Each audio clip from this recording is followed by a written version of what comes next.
주한교 성도님 안녕하세요. 조윤태 목사입니다. 이렇게 코로나 바이러스 때문에 본의 아니게 이렇게 영상으로 예배를 드리게 되었네요. 상황이 이렇게 되다 보니까 우리가 함께 이렇게 이 자리에서 예배 드렸던 것이 얼마나 귀한 것이었는지를, 복된 것이었는지를 다시 한번 생각을 하게 됩니다. 그러면서 하나님께서 우리에게 주시는 그 은총들과 그 은혜들에 대한 가치들을 다시 한번 생각하면서 한 번 더 감사하는 그러한 시간들을 보내고 있습니다. 아무쪼록 이런 시간들을 통하여서 하나님께 더욱 깊이 나아가는 그 개인경건의 시간들을 잘 유지하시고요. 그리고 무엇보다도 건강하시기를 계속적으로 기도하도록 하겠습니다. 하나님 말씀 함께 보도록 하겠습니다. 함께 오신 하나님 말씀은 창세기 29장 31절에서 35절 말씀입니다. 창세기 29장 31절에서 35절 말씀 제가 읽도록 하겠습니다. 여호와께서 레아가 사랑받지 못함을 보시고 그의 태를 여섰으나 라헬은 자녀가 없었더라. 레아가 임신하여 아들을 낳고 그 이름을 르우벤이라 하여 이르되 여호와께서 나의 괴로움을 돌보셨으니 이제는 내 남편이 나를 사랑하리로다 하였더라. 그가 다시 임신하여 아들을 낳고 이르되 여호와께서 내가 사랑받지 못함을 들으셨으므로 내게 이 아들도 주셨도다 하고 그의 이름을 시므온이라 하였으며 그가 또 임신하여 아들을 낳고 이르되 내가 그에게 새 아들을 낳았으니 내 남편이 지금부터 나와 연합하리로다 하고 그의 이름을 레위라 하였으며 그가 또 임신하여 아들을 낳고 이르되 내가 이제는 여호와를 찬송하리로다 하고 이로 말미암아 그가 그의 이름을 유다라 하였고 그의 출산이 멈추었었더라. 아멘. 네, 오늘 저는 여러분과 함께 창세기 29장 31절에서 35절 말씀을 가지고서 레아의 하나님이라고 하는 제목으로 하나님의 말씀을 함께 나누려고 합니다. 우리가 지난 한 주 동안 야곱 이야기, 그리고 야곱과 그의 가정에 대한 이야기, 또한 그와 함께 하셨던 하나님에 대한 이야기들을 함께 묵상을 하였습니다. 저는 야곱을 참 좋아하거든요. 그래서 누군가 이제 성경 인물 중에서 좋아하는 사람이 누굽니까? 라고 이야기하면 저는 항상 야곱을 이야기합니다. 왜냐하면 야곱이 참 가깝게 느껴져요. 그 이유는 야곱이 이렇게 삶 가운데서 어떻게 해서든지 잘 살아보려고 발버둥 쳤던 그 삶의 노력들을, 그리고 고뇌들, 그리고 이제 복을 얻어보겠다고 이렇게 속이면서까지 열정적으로 삶을 살려고 했던 그 모습이 참 우리의 삶의 모습과 그렇게 멀지 않다라고 생각을 하기 때문에 야곱이 참 친근하게 다가와집니다. 그리고 그러한 삶 가운데서 여러 가지 고난들과 역경들이 있죠. 형으로부터의 그런 어려움들, 그리고 바단 아람에 가서 라반으로부터의 어려움들이 있고, 또한 그런 상황 가운데서 이제 함께 하시는 하나님의 역사들을 경험을 하고, 그리고 하나님께 더 가까이 가지고, 그리고 하나님의 성품을 닮아가는 그러한 야곱의 모습들을 우리가 보기 때문에, 그래서 저는 이 야곱이 참 좋습니다. 그러면서 우리의 삶을 보면서도 많은 위로들을 얻게 하는 것이 야곱과 그 야곱의 그 이야기, 그 야곱과 함께 하신 하나님에 대한 그 이야기인 것 같습니다. 야곱 주변에 있는 사람들의 이야기도 참 많이 있죠.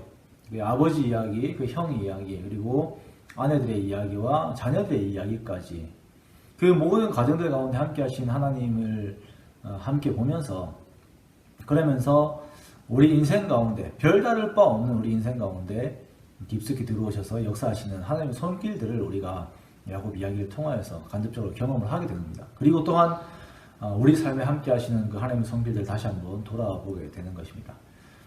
오늘 저는 여러분과 함께 그 야곱의 가족 중에서 레아라고 하는 야곱의 아내에 대한 이야기를 함께 좀 나눠보려고 합니다. 이 레아라고 하는 여인은 별로 그렇게 야곱의 이야기 중에서 그 큰 비중을 차지하지는 않는 것 같습니다. 많은 분량들이 나오고 큰 역할들을 하긴 했습니다만 그 관심도에 있어가지고 그렇게 많은 관심은 받지 못한 것은 맞는 것 같아요. 이것은 레아의 어릴 때부터 이런 그 사정들이 있었습니다. 레아는 그 동생을 라헬과 항상 비교가 되는 그런 삶을 살았었거든요.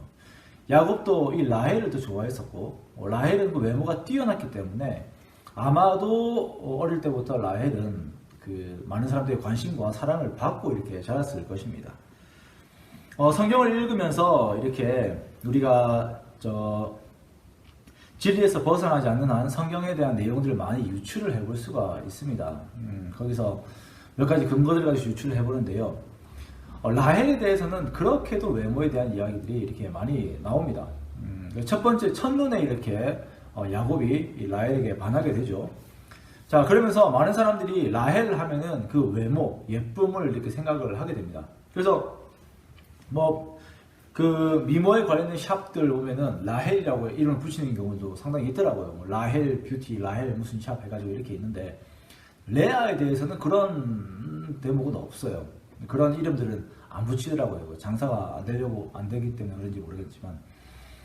라헬은 어릴 때부터 그런 이제 레아와 함께 있으면서 좀 더 특출나게 뛰어난 그러한 모습들을 보였던 것 같습니다. 반대로 레아는 뒤에 항상 숨겨져 있던 그런 사람이었겠죠. 라헬이 이렇게 같이 레아와 같이 갔을 때 많은 사람들은 라헬을 그렇게 보았을 것입니다. 많은 남자들이 라헬에게 먼저 눈길이 가고 말을 한번 걸어도 라헬에게 말을 걸었을 것이고, 집에서도 라헬 얘는 어떻게 시집 보내는 데 있어 가지고 문제가 없겠다라고 그런 생각을 했을 겁니다. 레아는 그렇지 않았을 거예요. 사람들이 자기 자신에 관심을 두지도 않았고, 그리고 집에서도 어떻게 보면은 레아를 시집을 보내는 것이 큰 이제 과제였을 수도 있습니다. 성경에 레아에 대한 그 표현에 있어 가지고 알력이 부족하다라고 이렇게 표현을 하고 있습니다. 그런데 이것이 레아의 시력을 말하는 것인지, 아니면 레아가 총명하지 못함에 대한 것인지, 아니면 레아의 그 외모가 좋지 않은 것을 이야기하는 것인지 정확하지는 않습니다만, 분명한 것은 레아가 이성적으로는 그렇게 큰 매력이 없는 그러한 여인이었던 것 같습니다. 자, 이렇게 삶을 살고 있는 그녀의 삶에 한 남자가 등장을 합니다. 이 남자가 야곱이죠. 레아가 야곱을 어떻게 생각을 하고 있었는지는 성경에 명확하게 나와 있지는 않습니다. 그것을 우리가 유추하기도 참 어려워요. 그런데 레아가 분명히 이것은 알았습니다. 어떤 것이냐면, 그 야곱이 자기 동생 라헬을 사랑한다라는 것이에요. 야곱이 그 라헬을 위해서 7년 동안 일을 하겠다라고 이렇게 결심을 하고 계약을 하잖아요. 그러면서 야곱의 뒤에서 레아는 삶을 살다가 야곱의 결혼식 날 그 레아에게 아주 어려운, 그리고 참 힘든 제안이 하나가 들어옵니다. 그것이 뭐냐면, 그의 아버지 라반을 통해서 레아야, 너도 이제 시집을 가야 되는데 너가 몰래 들어가가지고 첫날 밤을 야곱과 보내라 라고 하는 그러한 제안이 들어온 것입니다.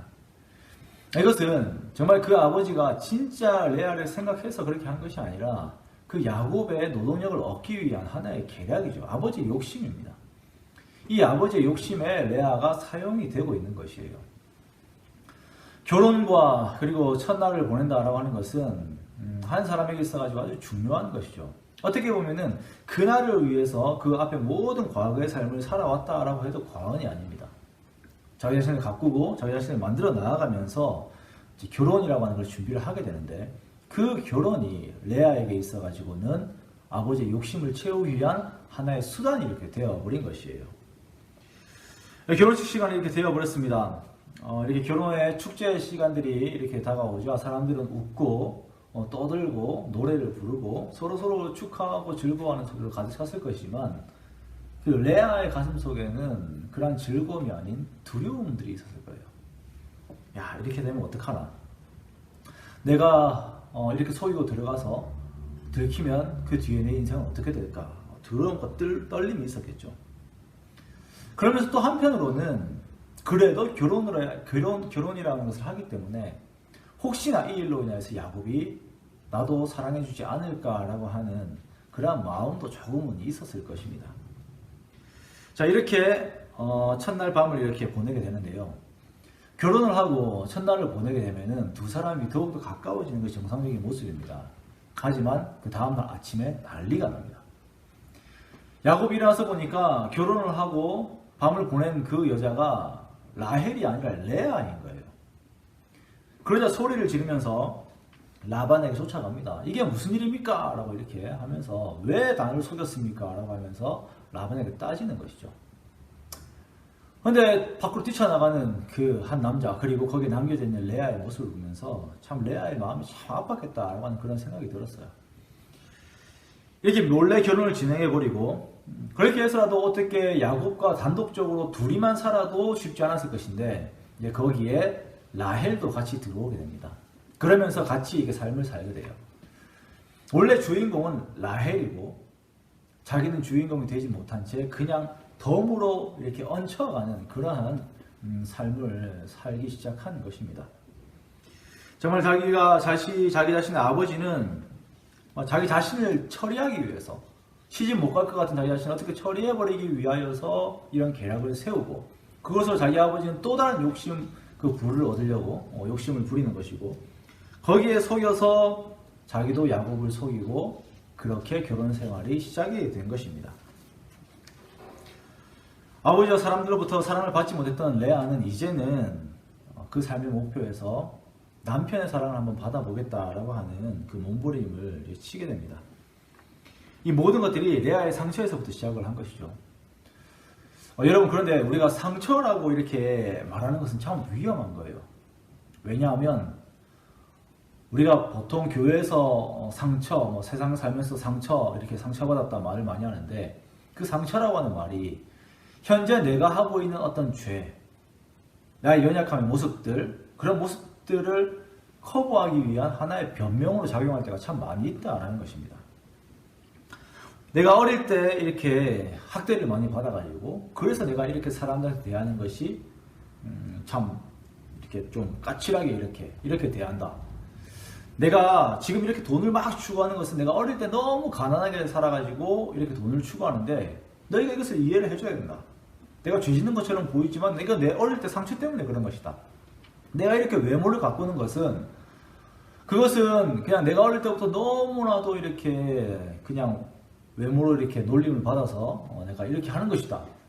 아니면 내가 이렇게 일에 집착을 하면서 다른 거 다 제쳐두고 일에 집착을 하는 이유가 어릴 때부터 부모님에게 내가 인정을 받지 못해서 그렇게 되는 것이다 라고 하는 기타 등등의 우리가 변명을 하면서 지금 내가 이렇게 고쳐야 되는 어떤 상황들 그것을 그대로 내버려두고 아니면 내가 짓고 있는 죄에 대한 것들을 계속 변명하면서 그 죄를 내가 안고 있는데 우리가 상처라고 하는 그 말을 이용하는 경우들이 많이 있다는 것입니다.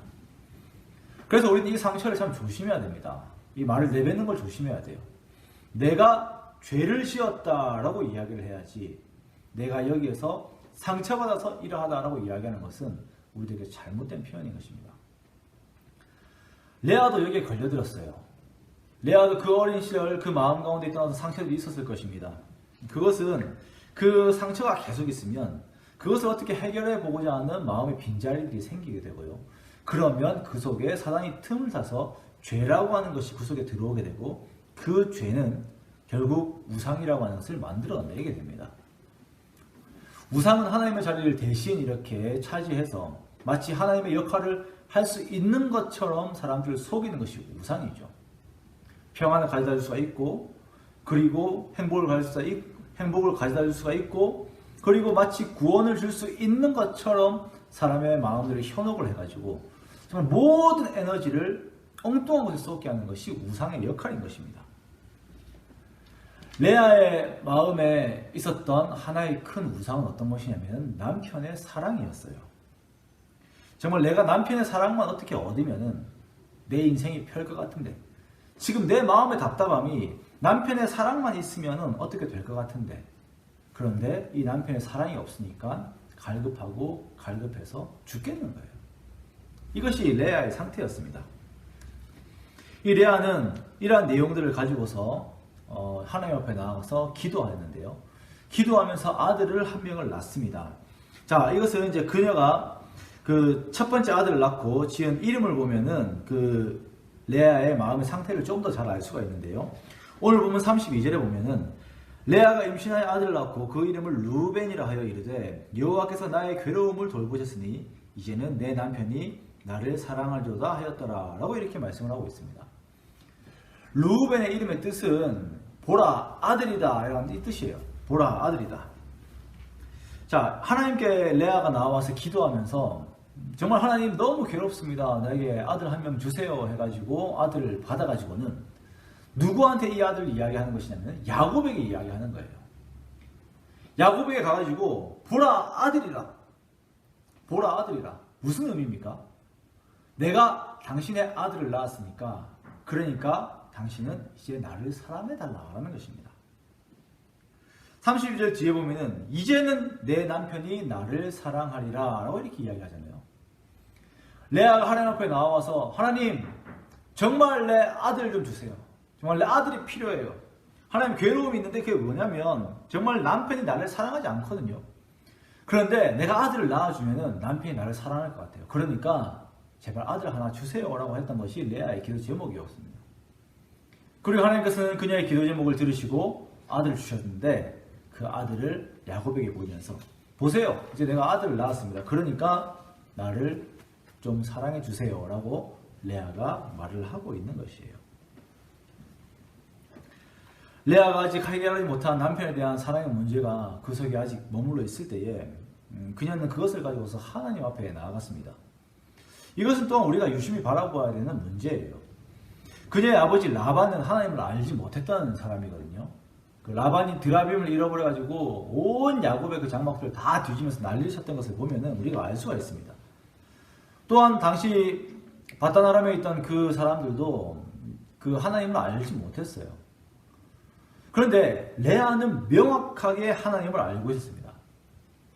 당시 이제 고대 근동에 있던 그 엘 아니면 엘로힘 같은 그냥 추상적인 어떤 하나님, 신에 대한 개념이 아니라 여호와 하나님이라고 분명히 하나님을 명확하게 알고 있는 거예요. 이 하나님에 대해서 레아는 야곱에게 들었을 것입니다. 그의 시할아버지 되시는 아브라함, 그리고 시아버지 이삭의 하나님, 그 함께 하셨던 그 하나님의 역사들, 그 야곱에게 함께 하셨던 그 하나님에 대한 이야기를 듣고 그 하나님이 나의 하나님 되신다라고 하는 것들을 레아가 고백을 한 겁니다. 그러면서 자기 시아버지에게, 남편에게 함께 했던 그 하나님의 역사가 나에게도 일어날 것을 그녀가 구하면서 그러면서 하나님 앞에 나아간 것이에요. 그래서 그렇게 엎드려서 기도하고 있는데 31절에 보면은 하나님께서 레아를 불쌍히 여겼음에 대해서 말씀을 하고 계십니다. 여호와께서 레아가 사랑받지 못함을 보시고 그의 태를 여셨으나 라헬은 자녀가 없었더라 라고 말씀하고 계세요. 여호와께서 레아가 사랑받지 못함을 보시고 그의 태를 여셨다 라고 이렇게. 이 대목은 정말 사랑받지 못하는 레아를 바라보고 계시는 하나님에 대한 이 대목은 우리에게 큰 위로를 줍니다. 우리 자신도 그렇고 그리고 많은 사람들도 그냥 우리 주변에 영향력 있는 사람들, 인기 많은 사람들이 있었으면 좋겠다라고 하는 것이 우리 마음의 바람이에요. 그런 사람들에게 조금 더 잘 보이려고 말이라도 걸어도 한마디 더 걸고 선물을 줘도 하나라도 더 주는 것이 우리의 삶입니다. 우리의 인생이 그래요. 그런데 하나님께서는 그 기도를 들으시는 동기가 어떤 것이냐면은 레아가 사랑받지 못함을 보시고 불쌍히 여겨서 그녀의 기도를 들으셨다라고 이렇게 말씀을 하고 계신 것입니다. 이 하나님이 바로 우리의 하나님이에요. 연약한 자를 돌보시고 그들을 생각하시는 하나님에 대한 내용들은 성경 여러 군데 이렇게 나와 있습니다. 정말 과부와 고아들을 돌보시고 정말 그 상한 가지를 꺾지 아니하시고 그리고 꺼져가는 등불을 끄지 않으시는 그 하나님, 또한 그 모든 눈먼 자, 병든 자, 그리고 저는 자, 나병 환자들, 그리고 가난한 자들, 이런 자들에게 찾아오셔서 그들에게 복음을 주시는 분이 우리 하나님이신 것입니다.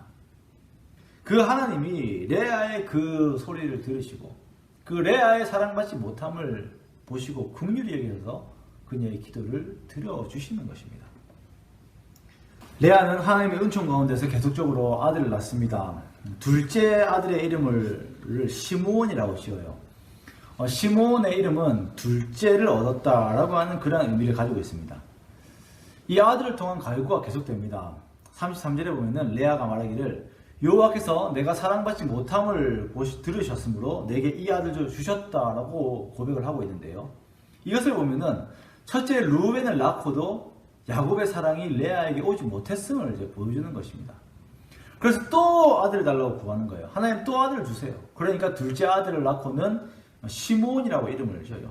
둘째, 내가 아들을 둘을 낳았으니까 그러니까 이제는 나를 사랑해 주십시오 라고 하는 것입니다. 그런데 야곱의 사랑이 그에게 오지 않은 것 같습니다. 그래서 셋째를 낳고는 또 레위라고 이름을 짓습니다. 레위의 이름의 뜻은 연합, 함께함이라고 하는 의미를 가지고 있는데요. 내가 이제 아들 셋을 낳았으니까 이제 내 남편이 나와 연합할 것이다. 그 마음도 나누고 감정도 나누고 사랑하면서 함께할 것이다 라고 하는 그 마음의 소망이 있는 것이에요.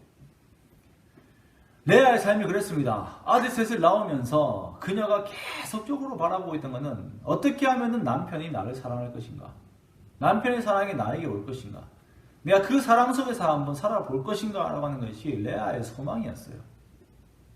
또한 그 남편이 나를 사랑해준다면, 그렇게 된다면 내가 이 땅에서 정말 그렇게 내가 추구했던 행복이라고 하는 것을 얻을 수 있을 것 같은데, 내가 드디어 그렇게 되면은 내가 드디어 그렇게 바라했던 그 평안이라고 하는 것을 내가 얻을 수 있을 것 같은데, 정말 다른 사람들이 누리는 삶의 기쁨이라고 하는 것을 내가 누릴 수 있을 것 같은데 참 이것이 안 오는구나 라고 하면서 계속적으로 갈구하는 것이 레아의 모습이었던 것입니다. 그리고 이제 이 레아가 넷째를 낳습니다. 그런데 넷째의 이름은 조금 달라요. 넷째 이름을 유다라고 짓는데, 유다는 찬양, 찬송이라고 하는 의미를 가지고 있습니다. 오늘 본문에도 보니까 레아가 넷째 아들을 낳고는 여호와를 찬송하리로다 라고 하는 의미로 유다의 이름을 지었다 라고 이렇게 나와 있습니다. 레아가 아들 넷을 낳음으로써 이제 드디어 하나님을 찬송을 하는데요. 이것이 레아가 아들들을 낳으면서 넷째를 통해서 드디어 야곱의 그 사랑을 쟁취했기 때문에 찬송을 한 것입니까? 아닙니다. 그것이 아니라 아들 넷을 낳으면서 기도하고 하나님 앞에 엎드려서 기도하고 응답을 받고, 기도하고 응답을 받고, 또 기도하고 응답을 받으면서, 그러면서 그녀가 알게 된 것이 뭐냐면, 내가 남편의 사랑을 받으려고 그렇게 애를 쓰면서 기도하고 아기를 낳고 이렇게 했지만, 그런데 남편은 저 멀리 가 있는 것 같지만 그 자리에서 기도하는 나 자리에 여전히 신실하게 함께 하셨던 그 하나님이 계속적으로 나와 함께 하셨고 나를 붙드셨고 내 기도를 들으셨고 나를 사랑하셨다라고 하는 것, 그리고 지금도 여전히 나를 사랑하고 계시다라고 하는 것을 레아가 그때 비로소 알게 된 거예요. 그녀의 기도 과정 가운데, 기도의 응답들 속에서 그 하나님을 그녀가 알게 된 것입니다. 그러면서 그 하나님이 나의 참 사랑 되심을, 레아의 참 사랑 되심을, 하나님께서 그 기도를 통해서 계속 말씀하시는 것은, 레아야, 내가 너와 함께 있다. 레아야, 내가 너의 기도를 듣고 내가 신실하게 너를 세우고 있다. 레아야, 내가 너를 사랑한다 라고 하나님께서 말씀하시는 그 목소리를 레아가 드디어 넷째 유다를 낳으면서 그 목소리를 듣게 된 것입니다. 그러면서 레아는 하나님을 받아들이고 그 마음 가운데 있던 남편의 그 사랑이라고 하는, 어떻게 보면 허상 같은 그 우상을 치워버렸습니다. 그리고 자기 자신의 마음의 중심에 있어야 되는 그 보좌에 하나님을 모셨어요. 그러면서 하나님을 찬송하는 것입니다. 아이의 이름을 여호와를 찬양하라. 그리고 하나님, 당신만이 나의 경배를 받으실 만한 분이십니다. 합당하신 분이십니다. 그러면서 하나님을 온전히 인정하게 된 것입니다. 그제서야 비로소 레아의 마음 가운데는 그렇게도 그녀가 바라했던 영적인 평안이 찾아오게 된 것입니다. 레아는 야곱의 이야기 가운데 있으면서 영적인 진전을 보이는 몇 안 되는 사람 중에 한 명입니다. 레아는 유다를 낳았고요. 그리고 레아는 야곱의 이야기 가운데 있으면서 영적인 진전을 보이는 몇 안 되는 사람 중에 한 명입니다. 레아는 그녀의 삶에서 계속적으로 하나님을 찾았고 하나님을 구했고 하나님을 그녀를 만나셨으며 그리고 그녀에게 영적인 축복을 허락하여 주셨습니다. 레아는 그녀의 삶 가운데서 하나님을 찾았고 하나님은 그녀를 만나셨으며 그리고 그녀에게 영적인 축복을 허락하여 주셨습니다. 레아는 유다를 낳았고 정말 하나님을 인정한 이 유다, 여호와를 찬송하라 라고 하는 이름의 뜻을 가진 이 유다에게서 예수 그리스도가 나오게 된 거예요. 레아는 정말 하나님께서 아브라함에게 주셨던 그 언약을 직접적으로 계승하는 계승자가 됩니다. 그러면서 평생을 살면서 남편의 보호 가운데 있고 그리고 열조들이 정식으로 묻히는 막벨라 굴에 이렇게 그녀가 묻히게 되는 것이에요. 라헬이 에브라 즉 베들레헴 가는 길에 묻힌 것에 비유가 되는 부분이죠. 그러니까 영적으로 큰 의미가 있는 부분입니다. 레아는 그 영혼의 갈급함을 두고 계속 하나님께 매달리면서 하나님께 간구하고 하나님께 매달리면서 이스라엘 12지파 중에서 6지파의 초석을 이루는 그러한 영적인 축복들을 받았고 또한 모든 그리스도인들의 영적인 어머니가 된 것입니다. 사랑하는 성도 여러분, 우리 모두에게 갈급한 부분들이 있습니다. 수가성 여인에게도 갈급함이 있었고 우리가 같이 보았던 삭개오에게도 그런 갈급함이 있었습니다. 야곱에게도 그런 갈급함이 있고 레아에게도 그런 갈급함이 있고 우리들에게도 그런 갈급함이 있죠. 우리 삶 가운데 이런 갈급함이 있을 때 이 갈급함이 주어지는 이유는 어떤 것이냐면은 이것을 통해서 이것을 채우시는 하나님을 찾기 위해서입니다. 찾게 하기 위해서입니다.